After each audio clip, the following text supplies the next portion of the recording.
conceptos, técnicas, interpretaciones y guías que regulan las calidades personales del comportamiento. Incluso aquí hay partes del artículo 7º de la ley 43.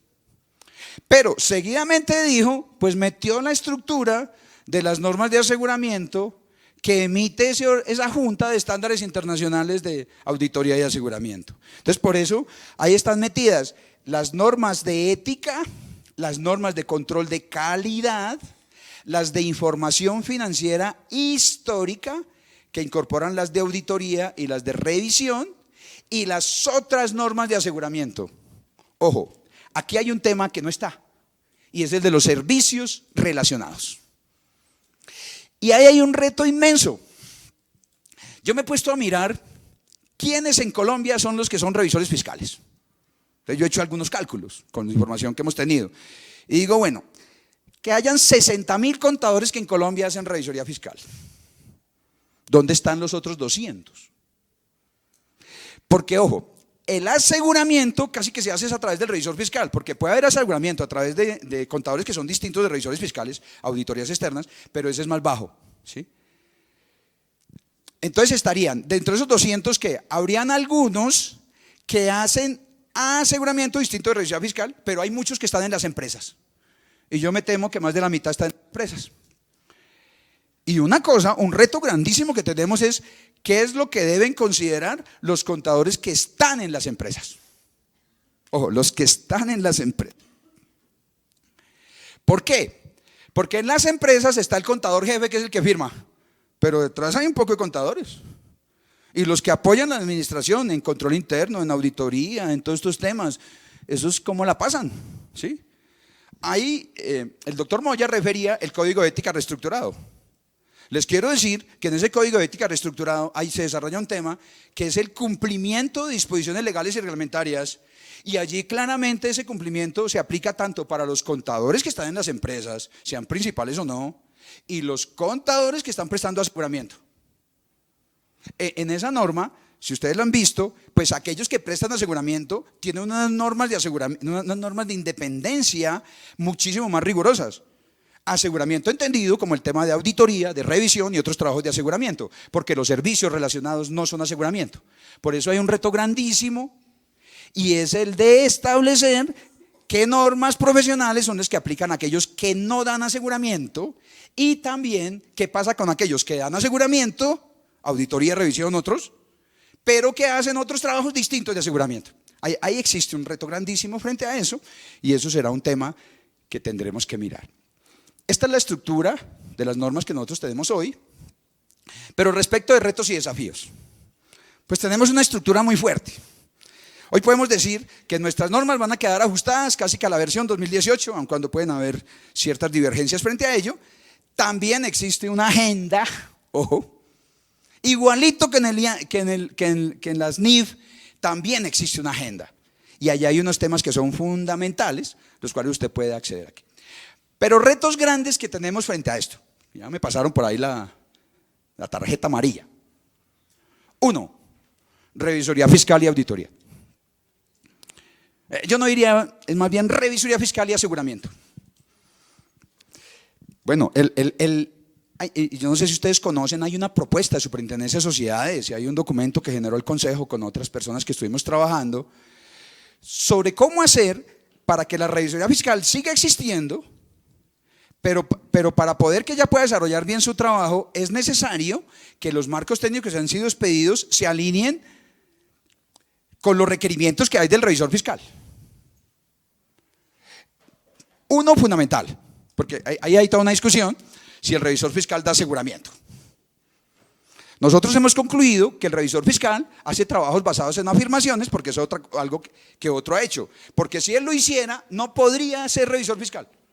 Porque el revisor fiscal no forma parte de la administración. Entonces, ahí existe un reto grandísimo.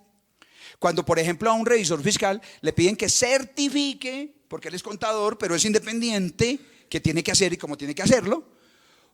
O ya está resuelto el tema de que si le piden que haga una auditoría, lo tiene que hacer con las normas de auditoría. Si le piden que conceptúe sobre el control interno del cumplimiento, lo debería hacer con las otras normas de aseguramiento. Pero ahí hay unos temas que hay que resolver. Pero ese es el tema que proponía inicialmente, el aseguramiento externo. Ojo, recuerden que no podemos resolver el problema y no resolvemos lo primero, ¿no? Entonces, ¿quiénes tienen aseguramiento interno? ¿Cuál es el aseguramiento externo? Para ver si verdaderamente lo necesita, porque claramente eso está desfasado. Mire, yo les digo, cuando en una copropiedad de uso residencial se nombra un revisor fiscal, esa copropiedad no entiende qué es lo que hace el revisor fiscal. Porque termina el revisor fiscal asumiendo responsabilidades que son de la administración. ¿Por qué? Porque no ha definido niveles de aseguramiento en la entidad. Entonces, ni tiene control interno y entonces ya le pone una cantidad de obligaciones al revisor fiscal que él no puede desarrollar porque la entidad no los tiene. Ahí existe un reto grandísimo. Otro reto, código de ética. Nosotros tenemos la versión 2014 del código de ética. Hay un código de ética reestructurado, ¿sí? Es mucho más comprensible el nuevo código de ética, pero le metieron allí un tema de los no cumplimiento de disposiciones legales y reglamentarias y qué tiene que hacer usted cuando presta servicios de aseguramiento y provee otros servicios que no son de aseguramiento, unas cosas que son fundamentales. Ahí hay un reto, porque es distinto cuando usted es interés público cuando no es interés público. Pero claro, si usted le pone todas esas entidades muy pequeñitas, pues a lo mejor lo que uno podría terminar concluyendo es que no necesita el revisor fiscal, sino que necesita fortalecer el aseguramiento interno. Ahí existen también unos retos grandísimos.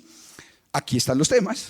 Las normas sobre los servicios de no aseguramiento. Es decir, es lo que les decía, la mayoría de contadores no prestan servicios de aseguramiento, hay que mirar para allá para tratar de ver cómo se puede establecer normas que así lo establezcan. Por ejemplo, les digo uno, los temas de impuestos no forman parte del alcance de las normas que tiene este marco normativo. Nosotros no nos hemos ocupado de ello, simplemente decimos hay que certificar, pero ¿cómo certifica? Hay otros estándares, por ejemplo en Estados Unidos, que hablan de las normas de certificación de temas de impuestos. Habría que mirar si es que se requiere un modelo de aseguramiento cuando se certifique o si hay otros modelos que son distintos y aclarar cuáles son las responsabilidades que ellos tienen. Bueno, creo que voy a terminar en este tema, porque, o lo voy a decir muy rápidamente, porque es que hay otros retos, por ejemplo, en el tema de las capacidades humanas. Voy a referirlos muy rápidamente, aun cuando creo que esto es lo más importante, porque usted no puede aplicar las normas y no tiene estas capacidades. Entonces, en materia de capacidades humanas, tendremos que avanzar a establecer registros calificados y de alta calidad. Ese es un tema a cargo del Ministerio de Educación. Tendremos que solucionar el tema de dónde vamos a poner a los técnicos y a los tecnólogos, ¿sí? Que hoy como que no sabemos dónde están, ¿no es cierto? Ellos no firman porque no son profesionales. Tendremos que mirar cuáles son los requerimientos de formación de un contador. Llevamos muchos años tratando de actualizar una resolución del Ministerio de Educación y no hemos podido. Mirar a la estructura de los estándares internacionales de educación podría ser un elemento fundamental. Otro reto que tenemos, el desarrollo profesional continuo. Es decir, usted se gradúa y lo habilitan para que ejerza de por vida cualquier trabajo. Se requiere niveles de certificación frente a ese tema. Eso en materia de capacidades humanas. Este también es muy importante, que yo lo he llamado las capacidades institucionales. Y ahí, pues usted escucha día a día muchos retos frente a ese. Primer elemento, hay que construir, hay que rediseñar o crear estructuras sólidas de gobierno. Nosotros tenemos estructuras pero son débiles, no tienen capacidades. O por ejemplo, en materia de la profesión no tiene una organización fuerte, no se pronuncia. Habrá que mirar para allá, porque además de diseñar y crear esas estructuras, pues habrá que establecer mecanismos para establecer mejoras de desempeño y hay que avanzar muchísimo en mecanismos de coordinación institucional. El elemento institucional es fundamental y el mensaje que les quiero dejar es: NIPNAI es la norma y las capacidades humanas y las capacidades institucionales. Por eso yo digo que más que avanzar en NIPNAI, creo que hemos hecho muy bien la tarea porque hoy tenemos un estándar de aceptación mundial, la gente lo conoce, habrá que avanzar para tratar de aplicarlo, pero no se logra aplicar bien es porque no tenemos capacidades en otras materias de tal manera que podamos reaccionar frente a los retos que se nos imponen. Algunos retos frente a eso, por ejemplo, hay que aumentar la autorregulación de las organizaciones profesionales. Un tema que ahora más tarde va a referirse a Daniel Sarmiento, que es la regulación sobre temas no financieros. El mundo está girando para allá, eso se va a convertir en algo fundamental.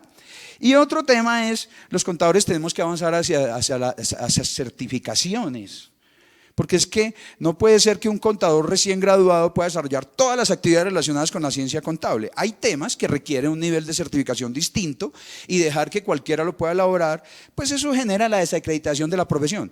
La profesión debe caracterizarse por la confianza, por decir la verdad, y tiene que estar a prueba de todo, porque la sociedad debe confiar en ellos, ¿sí?